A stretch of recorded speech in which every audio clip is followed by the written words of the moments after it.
In the last week, I had the opportunity to attend the Africa Energy Forum in Cape Town. The Africa Energy Forum is one of our continent's most important gatherings of energy ministers, financiers, policymakers, investors, engineers, probably anyone that you can think about involved in the energy industry. If they mean anything, then they were there. And I was there with them. The forum brought together leaders from across Africa and around the world to discuss a question that's very, very important for the continent's future. And that question is, how do we finally solve Africa's energy crisis? And how do we industrialize as a continent? Because industrialization is one of the top points of the African agenda. And there is no industrialization without reliable energy. In fact, this is one of the lines that was repeated over and over and over again, ad nauseum, right? We cannot industrialize without having reliable energy. So that's what they came together to discuss at the Africa Energy Forum. You see, despite possessing some of the world's richest renewable energy resources, vast natural gas reserves, enormous hydropower potential, and many of the critical minerals needed for the global energy transition, despite all of this, Africa remains home to roughly 600 million people without access to electricity, and nearly 1 billion people without access to clean cooking solutions. So the challenge is no longer simply about generating power. No. It's about financing projects, building infrastructure, connecting our countries, connecting our power grids, creating jobs, and ensuring that energy becomes a driver of industrialization and economic growth across the African continent. So, on our show today, I want to take you through some of the big takeaways. I want to take you through 5 takeaways that I got from this year's Africa Energy Forum. And I also want to play you some interviews that I was able to grab with some of the ministers and some of the business people that were there. These are moments that I believe will have a big impact on the future of energy and development across Africa. So, without any further ado, let's get straight into it. This is our top 5 biggest moments from the Africa Energy Forum. Now, of course, don't get me wrong, a lot happened. I can't claim to say that this is a authoritative list. This list is coming from my perspective, and you should definitely do some reading on some other sources about the other events that happened at the Africa Energy Forum, because they were vast. The whole day was jam-packed with different events, from ministerial roundtables, presentations by businesses, governments presenting their energy progress. There was so much going on. Exhibitions. In fact, before we go into our top 5, I want to play you some B-roll, right? I want to put you right there at the Africa Energy Forum so you can feel what it was like to be there, so you can see what I saw when I was there. So right now, let's have a short clip where we just see what was it like. This is what it was like at the Africa Energy Forum in Cape Town this year.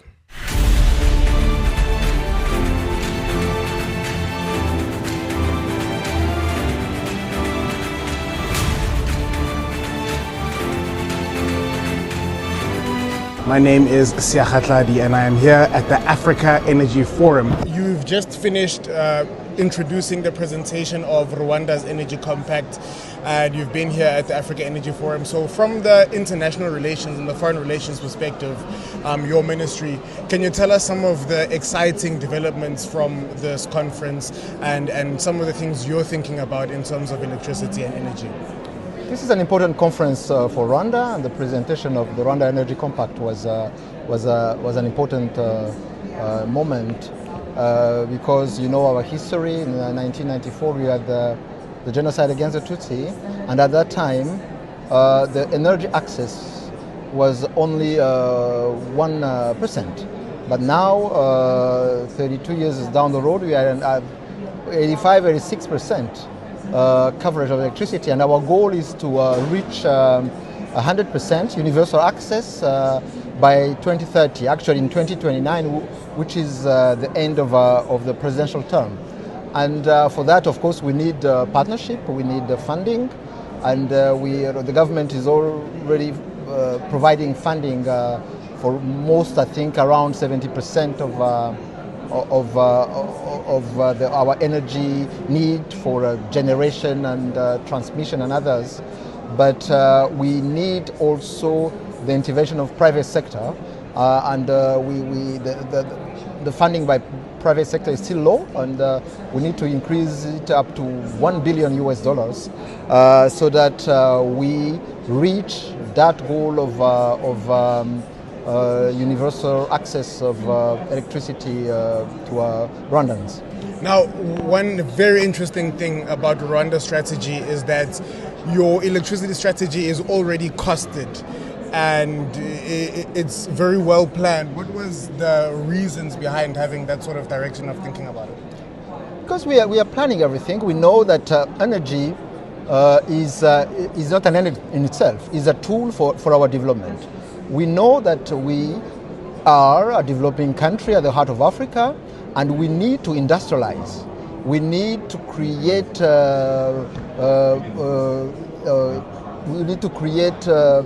an economy, a vibrant economy with industries, many industries on the continent to produce local-made products, so that we can decrease our trade deficit, because we still have a trade deficit. So for that we need to plan ahead, to plan also for energy, and to plan for the funding of that energy, and then to think about energy, public funding of energy, but also what we need from the private sector. This is why we are here in Cape Town, and that we have presented this Rwanda Energy Compact to call for partners, public-private partners, to invest in our strategy towards the universal access of energy by 2030. And then finally, Minister, and thank you so much again for joining us here on Sputnik Africa. From the international affairs perspective, I'm very interested in regional integration. So can you tell me your perspective as the Minister of Foreign Affairs, how important it is for African nations to work together through our shared power pools and through other initiatives to power the entire continent as a unit, and what benefits does that have for us when we are talking on the global stage? Yes, you are right. Our individual countries are too small to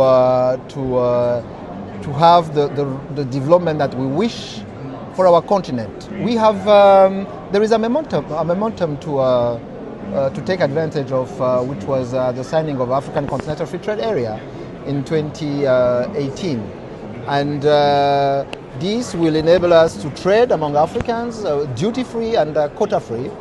But for that, we need to industrialize, and to industrialize, we need energy. Energy, or sort of energy, we have hydro. In Rwanda, for example, in last month, we have organized the Nuclear Energy Summit for Africa, the NESA, because it's also important to diversify our sources of energy, and integration also is important for energy generation, energy transmission. For example, in our region, we have joint projects with neighboring countries. We have the Ruzizi 3 hydropower project together with the DRC and Burundi. We have also our methane gas, which is in Kivu Lake between Rwanda and DRC. We also have the Rusumo hydropower plant between Tanzania and Burundi. So that means that integration in terms of energy is also important, and of course the ultimate goal is to ensure that we produce enough energy on the continent to be able to sustain our industries and to be able to be the big global power that we deserve to be. Thank you very much, Minister. Thank you. Minister, just Bye. a quick one from me, just one question. You're talking about the Africa Continental Free Trade Area, but there are elements that are hindering the success of that move, trade in the continent. And part of it is the issue of migration in the continent. And in South Africa, it has been a big talking point. How concerned are you as Rwanda with these ongoing marches against immigrants in South Africa? Rwanda is a country of migration. In Rwanda, almost every citizen was at some point of history an immigrant, a refugee because of our history. So we are very sensitive with this situation, and this is why we partnered with the UNHCR and the African Union when the African migrants were stranded in Libya. I hope that you remember that situation. In 2018, we started partnering to receive migrants, African migrants, in Rwanda in an emergency transit mechanism. And we have received up to 3,000 now, but most of them, more than 80% of them, were relocated to Europe or North America. So it was an emergency transit mechanism. And we believe that this situation of migration on the continent is a legitimate debate to have at two angles. There is a first angle is that one of the flagship projects of the African Union is the free movement of people. There was even, I think in 2016, the African passport, which was launched, but we didn't follow through. But this is a debate that we should have. What is wrong? Why don't we continue addressing this situation? And then the second issue is about the migration on the continent. There's migration on the continent, but also outside the continent. So we should be discussing about the root causes of this problem. What are the root causes of migration? Why are young people leaving their countries to others? But we believe that migration has always existed since the beginning of times. But we believe that it's important to have legal migration, migration that is orderly, that is regular, and for that we need to have a debate around that. And for Rwanda we are Pan-Africanists. We know that every country can meet challenges about migration issues. And we believe that any debate that we should be having should be a broad thematic debate about this issue. We don't believe that we should point fingers at a specific country. We should discuss thoroughly about the situation and find solutions. For example, for us, I was talking to you about the migrants from African migrants in Libya. We didn't stop at blaming, playing the blame game. We just provided a solution. As a small country that we are, we just provided a solution to give those migrants a decent life. So this is what we should be discussing as African countries, AU member states, African citizens. Why is there migration on the continent? How should we address the situation to give a chance to every son and daughter of this continent? Minister, thank you. My name is Seakga Tladi for Sputnik Africa. I'm just wondering, there's been a lot of exciting conversations here at the AEF that you've been part of, that the Deputy Minister has been part of. I'm just curious, what are some of the most exciting conversations for you, and particularly for me in terms of regional integration, because that's something that I'm very interested in. No, absolutely. So we had a conversation around the regional interconnectors, how you move the electrons across the various regions, 5 regions on the continent, and then we need to make sure that we have a single electricity market on the continent. When there's a shortage like there is now in Zambia, we've got access. If we're properly connected, we'll be delivering the electricity there, so they wouldn't be experiencing the kind of challenges they're experiencing. When we had load shedding here, Angola had excess, 4,000 megawatts or so of excess capacity. We're short of 3,000 megawatts. If we're connected, we're going to be able to address the challenge. A lot of the African continent, they are mining, they can't beneficiate because it's expensive to beneficiate in the absence of electricity, because now they have to rely on diesel and they are not competitive. If we are to connect, we'll be able to transport these electrons across the region, the entire continent, then Africa will realize a potential. So that's one, the regional interconnect. The second one is Mission 300. Although not pronounced in our country, we still have 1.8 million people who don't have access to electricity. The continent is a staggering 600 million people. Mission 300 says by 2030 we want to halve that by ensuring that 300 million have access to electricity, thanks to the World Bank, the AFDB, a number of philanthropies that are contributing to this.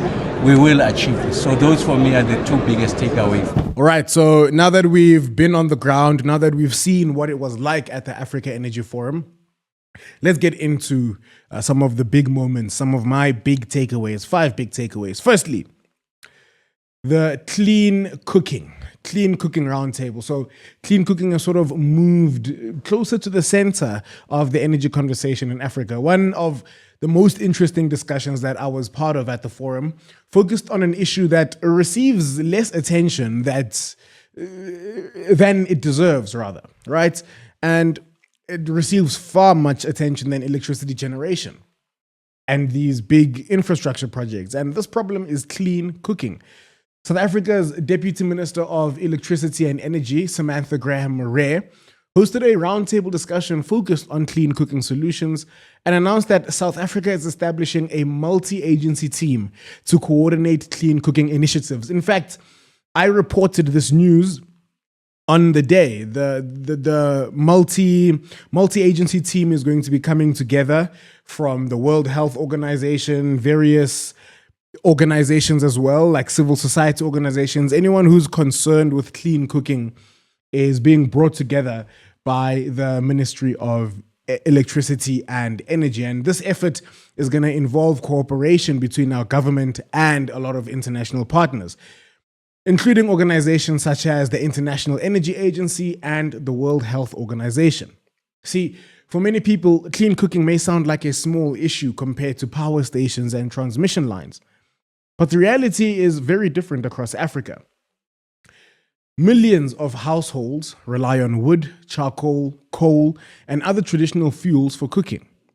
The consequences include indoor air pollution, deforestation, health problems, and significant time burdens, particularly for women and children who often spend hours collecting the fuel that they need to cook.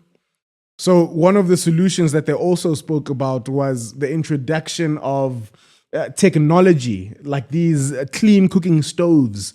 I forget what they call them exactly, but there's another solution that they were discussing, rolling out the technology to people to be able to use this across the Southern African and African region. But another interesting point of discussion was the fact that we must remember that cooking is cultural, right? Cooking is not just a neutral phenomena, but cooking carries heavy cultural implications. Minister Graham-Rare, she made an interesting example where she said that her husband is Afrikaans, and we know that Afrikaans people hou van 'n braai. Afrikaans people hou van 'n braai. Afrikaans mense moet braai. And you can't tell Afrikaans people to stop braaiing because braaiing is not clean cooking. No. So another one of the I don't want to say problems, but one of the bridges that must be crossed as we are pursuing this goal of having more and more clean cooking on the continent is that how do we bridge the cultural gap, right? People's cooking practices is cultural, it's close to their heart. You can't tell them how to cook. They know how they like their food to taste. So you're not going to tell an Afrikaans guy to now go and make his wors on a pan. You know, it's just not feasible.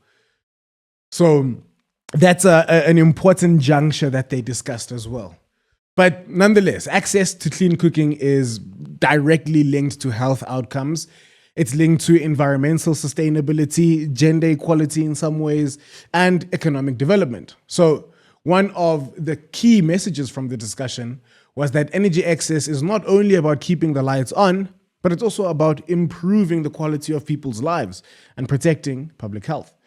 So as African countries pursue universal energy access, clean cooking must form part of the broader strategy in terms of our energy transition. So that is number 5. That's the number 5 of the big moments that I want to bring to you from the Africa Energy Forum. Let's go to number 4. Number 4 was the ministerial town hall that we saw. And again, I was there and I had the chance to speak to two ministers, one from Lesotho and the other one from Sierra Leone. So this was an important session. It brought together ministers responsible for energy and electricity from across the continent for a frank discussion about Africa's energy challenges. And I particularly like how they did this meeting in front of everyone. They did it in front of us. I heard all of the ministers' contributions, which means that I'm able to hold them to account.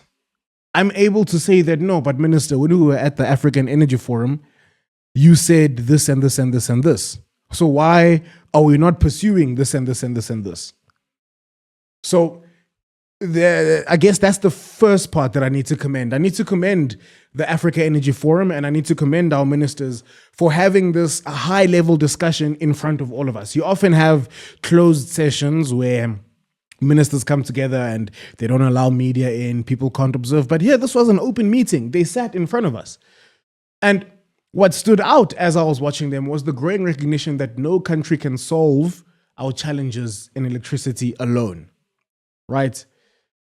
The minister, the international relations, the foreign minister from Rwanda, he also said, he echoed the same sentiment, right? That none of our countries are able to do this alone. This was in a conversation that I had with him. But among the notable contributions was the call from Uganda's energy leadership for African countries to coordinate their energy planning more effectively. We need to plan together. It shouldn't be as profound as it is because it seems like a simple statement. Obviously, we need to plan together if we want to work together. But it is profound because we're not doing it. Zimbabwe develops a project and South Africa is not involved. We're only involved afterwards. And that needs to end. We need to plan and coordinate together and think in a long-term manner is the message that came from Uganda's leadership while attending this ministerial town hall. So rather than developing projects in isolation, countries need to think regionally, identifying opportunities for shared infrastructure, shared investment, and shared benefits. The discussion reflected a broader shift in thinking, right? Energy security is increasingly being viewed as a continental challenge and it requires a continental solution. So that is the big point that I can commend coming from Uganda. Now, following this town hall session, I had the opportunity to speak with the ministers from Lesotho and Sierra Leone. So let's listen to both of those conversations right now. All right, Honorable Minister, thank you so much for joining us here for Sputnik Africa. First and foremost, can you just share with me some of your reflections on some of the contributions that were made at the ministerial town hall today? No, thank you very much, my brother. I think one of the greatest contributions that I found here is about the collaboration. As Africa has got 1.5 billion population, which is also growing, and that population converts into the market. Secondly, Africa has got the natural resources. Africa has got the mineral resources.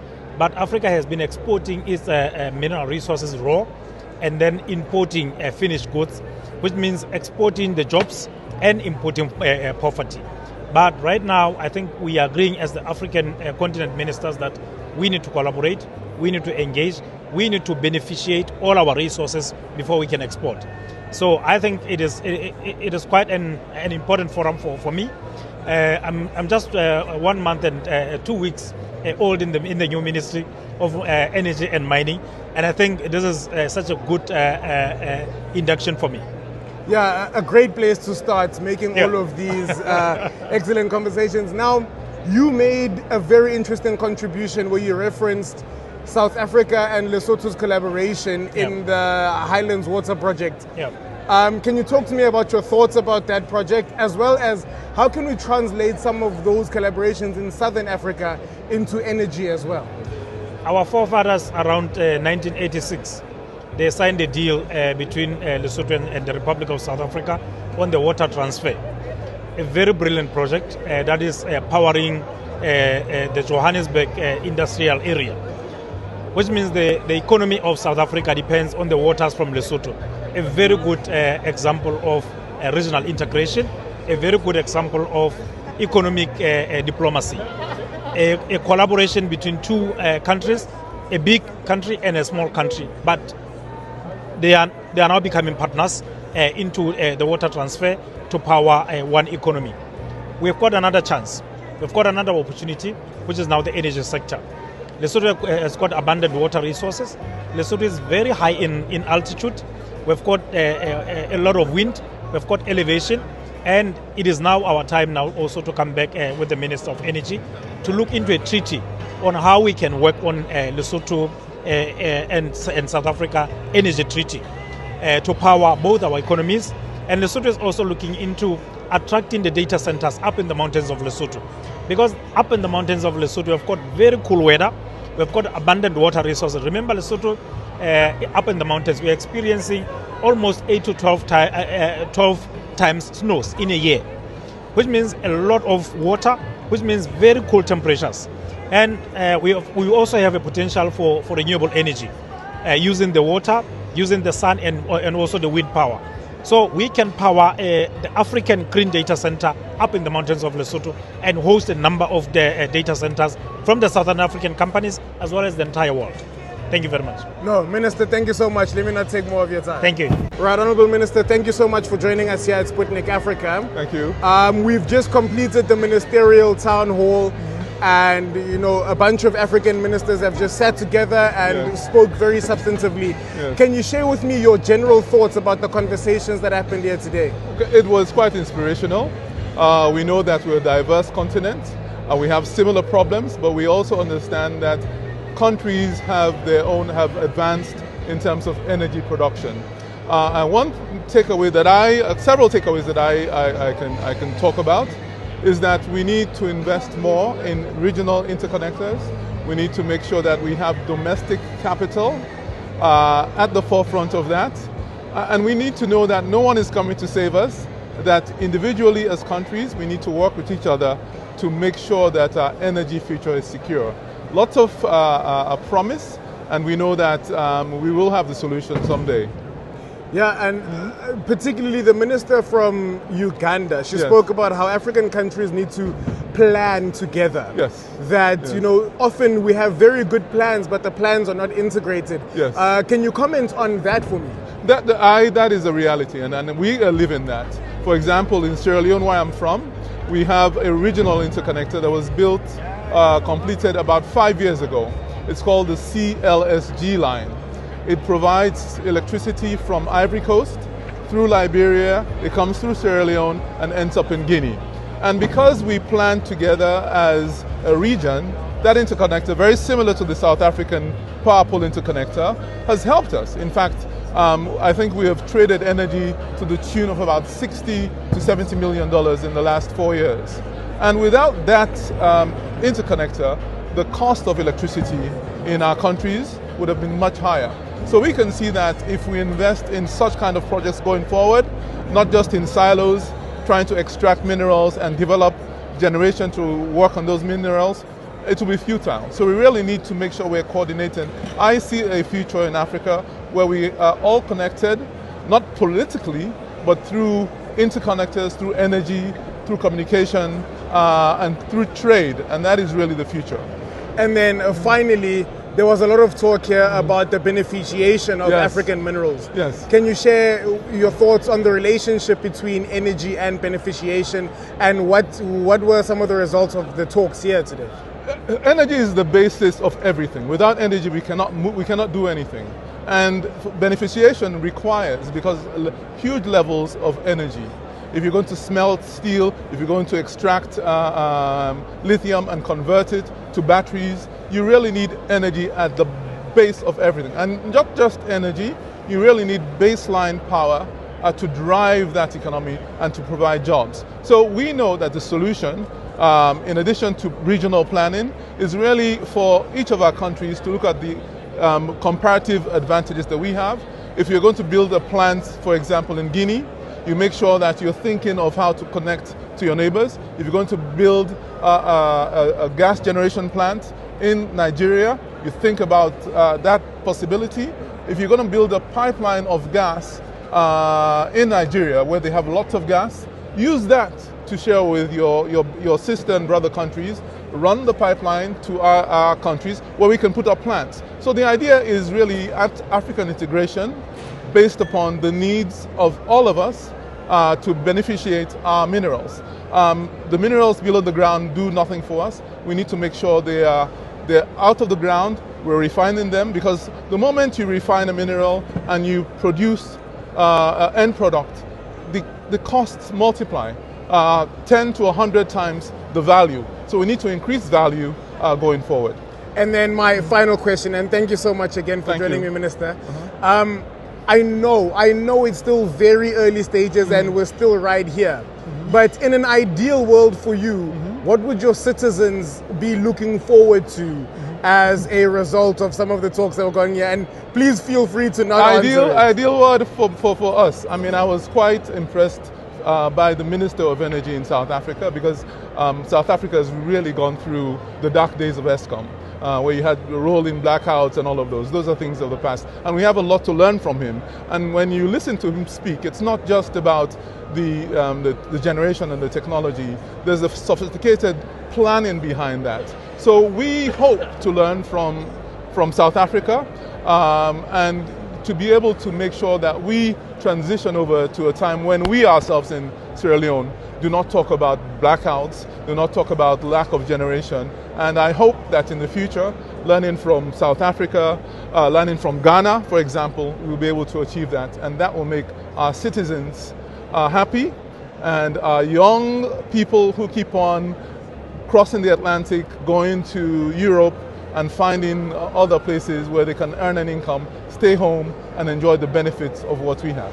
Right, those were my conversations with Minister Lijone Mpotjwane from Lesotho, as well as Minister Cyril Grant from Sierra Leone. Speaking to them a little bit about the contributions that they found interesting from the ministerial town hall and about regional integration as well. And I think, again, that's one of the big ones, but we'll come to it. Let's go to number 3, right? Number 3 of the big points that I need to bring you from the Africa Energy Forum, and that is the big question of bankability. This is a topic that also came up repeatedly through the forum, and one of the most important messages that they delivered during this forum, it came from South Africa's electricity minister, Dr. Kgosientsho Ramokgopa. And the minister argued that Africa has no shortage of plans, strategies, and ambition as it pertains to electricity. But what the continent needs is a pipeline of bankable projects that are capable of attracting investment. Bankability is something that I didn't know what bankability means. This is something new that I'm learning, right? Bankability essentially means that a project is sufficiently prepared, financially viable, and low risk enough to attract investment and lenders. No one is going to put their money into a project that they can't see the end results of. So many energy projects across the African continent, they fail to move beyond the planning phase because sometimes they lack proper project preparation, regulatory certainty, financial structures, or any mechanisms to mitigate risk. People with money, people who are going to put money into Africa's energy infrastructure, they need to be able to get their money back, unfortunately. It's how capitalism works. You put money in, you get even more money back. And in a conversation that I had with Mr. George Kotsovos from Standard Bank, we'll be hearing more from him now. In a conversation I had with Mr. George Kotsovos after our interview, he also made it clear to me about the Southern African power pool. So they spoke a lot about the regional power pools. In fact, we broke the story here on the Netefela show and on Sputnik Africa. We broke the story about the connection of the Eastern African and the Southern African power pool. Those conversations took place during President William Ruto's visit to South Africa. So these regional power pools are an excellent idea, but from the bankability side, what Mr. George Kotsovos says to me from Standard Bank is that we need to make sure that our power pools are bankable. So everybody wants to sell their excess power into the Southern African power pool. But the question is, who is going to buy the power from the Southern African power pool? And what bankability does, when we look at bankability, it's looking at all of those things. Not only where is the electricity coming from in terms of supply, but where is the electricity going in terms of demand? And before our power pools become the powerful players that they can be, that is one of the questions that must be answered. We're all building this energy infrastructure. We want to sell our excess power into the power pool, but who's buying it? That's one of the bankability questions that's being asked, but there's many bankability questions that are being asked. So Minister Ramokgopa emphasized that Africa must move from aspirations to project pipelines, and from project pipelines to implementation that is bankable. He also argued that energy projects should not exist in isolation. They should contribute to broader industrial development, value chains, local manufacturing, and job creation. And of course, this is a critical point. The future of African energy is not simply about producing electricity, but it's about ensuring that energy investment create industries. They develop skills and they support long-term economic transformation. So without projects that are bankable, attracting the billions and billions of dollars required for Africa's energy transition is going to remain extremely difficult. Let's move on. Let's move on to number 2. And this is the big one for me. This is the biggest one for me, and it's about regional integration and cross-border infrastructure, right? One of the big takeaways that I got from attending this forum was the growing momentum behind regional integration, at least in terms of what the ministers are saying. I can't speak to what they're doing, but what our leaders are saying is that they do want to integrate our energy systems, and they do want to build corridors to be able to transport energy around our regions, right? So throughout the event, speakers highlighted the importance of cross-border electricity networks, transmission infrastructure, and regional energy corridors. The logic is quite simple here, right? Energy resources are not distributed evenly across Africa. Some countries possess vast hydropower resources. They have a lot of water, like Lesotho, and others have abundant solar potential. Others have natural gas reserves. Others have a lot of wind. So what we do when we connect national electricity systems and strengthen regional trade pools, we know that countries are able to trade electricity. They can improve reliability and reduce costs when they work together. So regional integration can also help unlock industrial development and expand trade across the continent. Minister Ramokgopa argued that Africa needs to accelerate implementation of cross-border electricity infrastructure and convert continental energy plans into investable projects, right? He linked this vision to his vision of a African single electricity market and broader efforts to strengthen continental connectivity. So during the forum, I had a chance to speak with him about this regional integration. And I also spoke to Mr. George Kotsovos, the Executive Vice President for Energy and Infrastructure Finance at Standard Bank. I spoke to them about the role of regional integration in Africa's future. So let's listen to those interviews now with our Minister, Dr. Kgosientsho Ramokgopa, and with Mr. George Kotsovos from Standard Bank. Right, Mr. Kotsovos, thank you for joining us here on Sputnik Africa. Firstly, can you just share with us some of the insights that you have shared and received during your time here at the Africa Energy Forum and some of the projects that you're excited about coming from here? Yeah, it's been a good forum again. We've been interacting with some government officials on the sidelines of the event. That's where the value is. We've been discussing some origination opportunities with them as well, specifically in Lesotho, Eswatini. So it's a good forum to meet people who you can't normally access outside of the forum. Yeah, so So look at you or the... yeah, you can look at me. So, I wanted to talk about the regional integration aspect, seeing as though that's what you do. So first, just to give the lay of the land, can you talk to me about the relationship between banking and any sort of regional integration that we're going to be able to achieve as a Southern African region? Interesting question.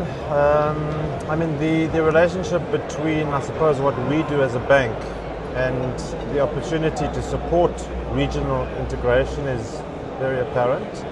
A lot of what we do is looking at the full value chain. We don't look at projects on a standalone basis. We're here to look at how countries complement each other in terms of energy generation, in terms of transport infrastructure, in terms of transmission. So our role is really to bring all the parties together to make sure that ultimately we are able to deliver a holistic solution for our clients. Now, from your perspective, how can an integrated infrastructure network strengthen energy security and unblock trade opportunities in the Southern African region, particularly in light of the African Continental Free Trade Area? Yeah, there's a bit of a mindset, I suppose, for many countries that they want to drive their own energy security. A lot of countries, feel that they want to secure their own power generation effectively. But at the end of the day, you have to look at what's happening in your neighbouring states to be able to make sure that you are not over-solutioning without considering what's happening in the neighbouring countries. Otherwise, you risk the sort of the challenge of ending up producing generation that you can't actually sell elsewhere. So many of our clients in different jurisdictions are looking to produce generation for not just purposes in the country, but looking to basically sell on a cross-border basis as well. And the challenge with that is that everybody's trying to do that. And the issue then boils down to who's able to produce power on the most cost-efficient basis. And the advantage of working together as integrated partners is to look at who can produce power the most efficiently relative to yourself. So you can't ignore, I suppose, what your partners are doing when you're thinking about your own power generation needs, even though self-sufficiency is quite an important factor.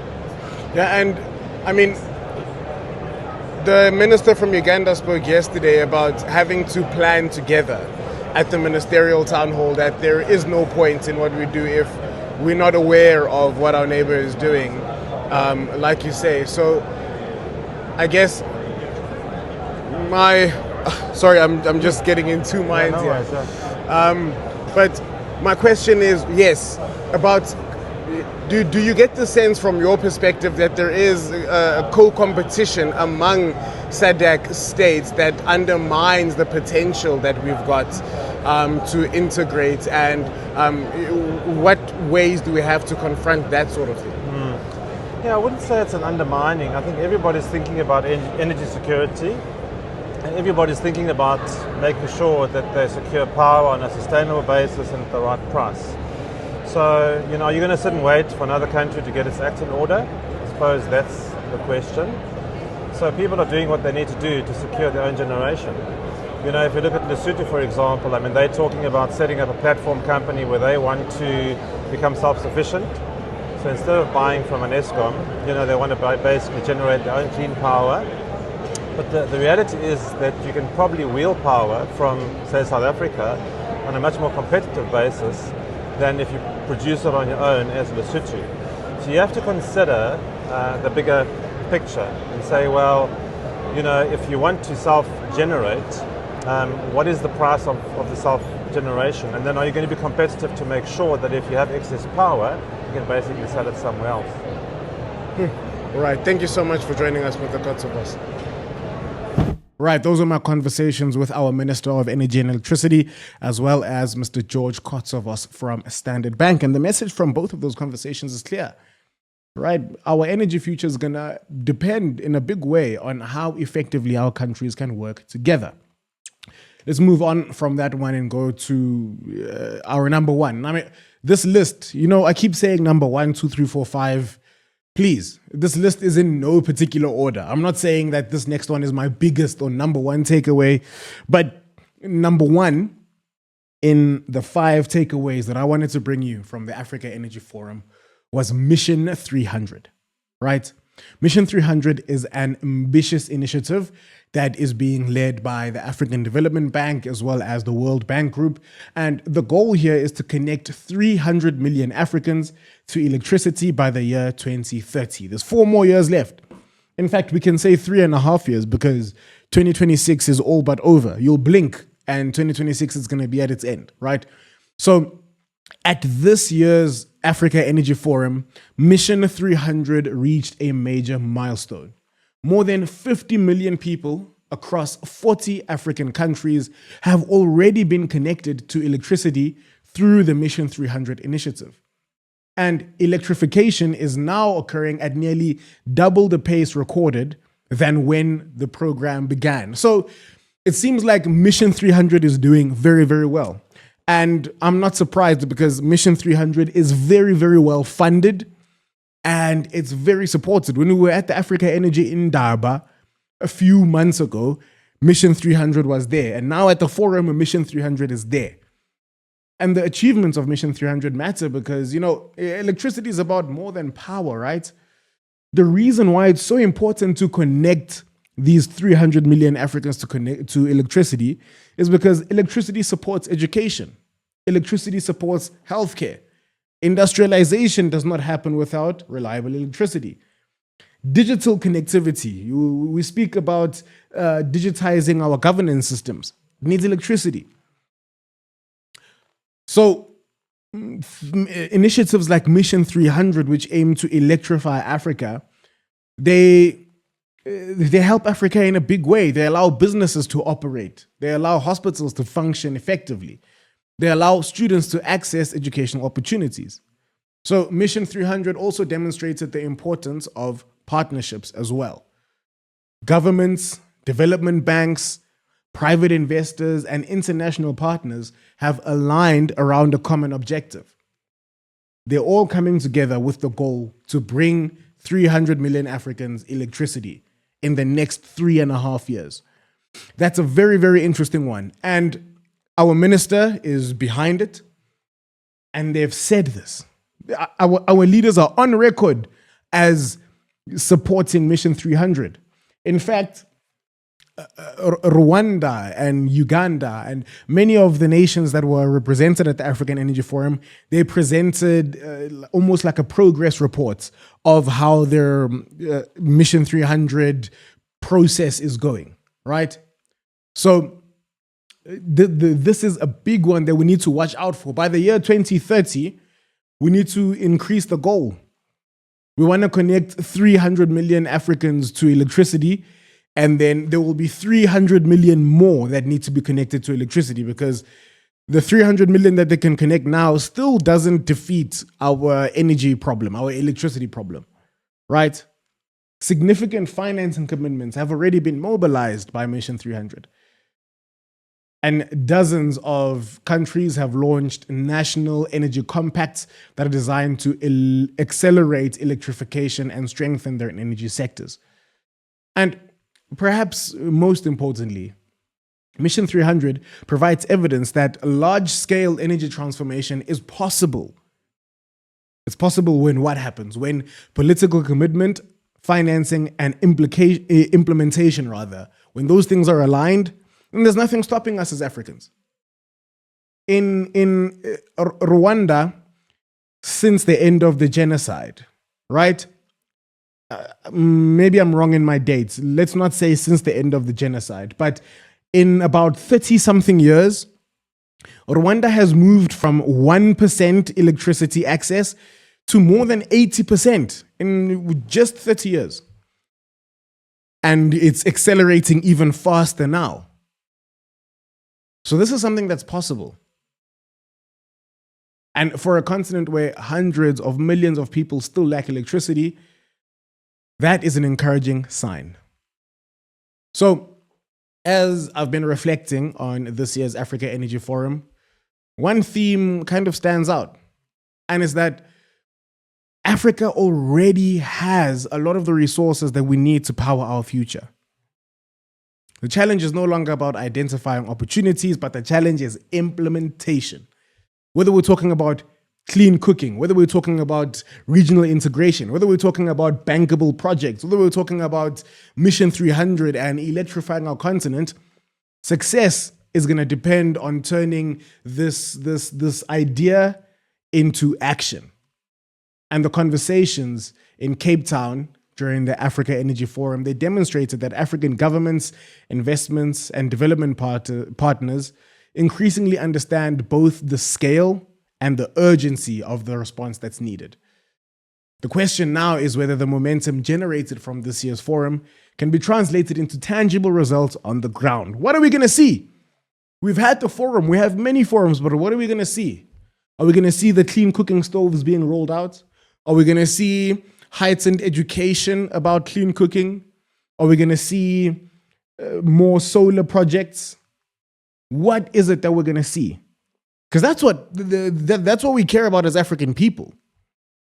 I don't think our citizens care about ministers sitting around in a room having conversations. They don't. Normal people don't care. Normal people care about whether they have power. So, if all goes well, the African continent's energy future may look very different by the end of this decade. And that's certainly what we're hoping for right here on the Netefella Show. So that has been my top 5 moments from this year's Africa Energy Forum. And I look forward to bringing you more big moments in Africa's energy story. It's not over.